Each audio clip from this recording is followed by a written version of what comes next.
அன்பார்ந்த அனைவருக்கும் என்னுடைய நெஞ்சார்ந்த வணக்கம். ஞான ஒளி இரா பாண்டியன்.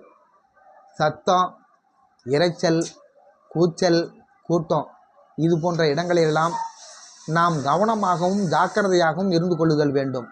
இல்லையென்றால் சில சிக்கல்களை சந்திக்க நேரிடும். இப்படி தான் ஒரு ஹோட்டல், பெரிய கூட்டம், அதில் ஒரு சிறிய கூட்டம் சாப்பிட சென்றது.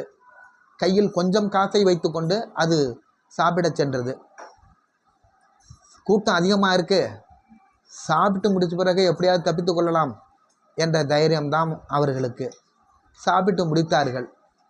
உடனே பில் கட்டுற இடத்திற்கு வந்தார்கள். மீதம் சில்லறை கொடுங்க அப்படின்னாங்க. அந்த கூட்டத்தில் பில் கொடுக்குறவர் கேட்டார், எவ்வளோ சில்லறை வேணும் உங்களுக்கு, எவ்வளோ கொடுத்தீங்க அப்படின்னு கேட்டார். 5 கொடுத்தேன் அப்படின்னா. அவன் 5ன்னா 5 நோட்டியா 500 அப்படின்னா. நீ காசே கொடுக்கல 5 நோட்டு 500ங்கிறியே அப்படின்னு பில் கொடுக்குறவன் கேட்டான். இல்லை நான் கொடுத்தேன் அப்படின்னா.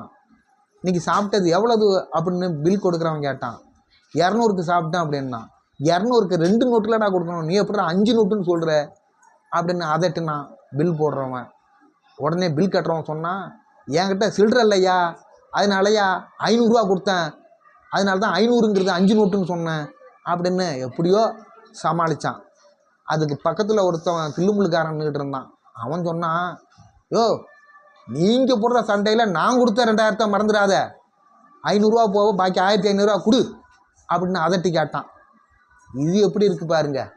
இப்படி தான் ரொம்ப ஜாக்கிரதையாக நாம் இருந்து கொள்ளுதல் வேண்டும். இல்லையென்றால் இது போல் ஏமாற்றங்களும் சிக்கல்களையும் சந்திக்க வேண்டியது இருக்கும்.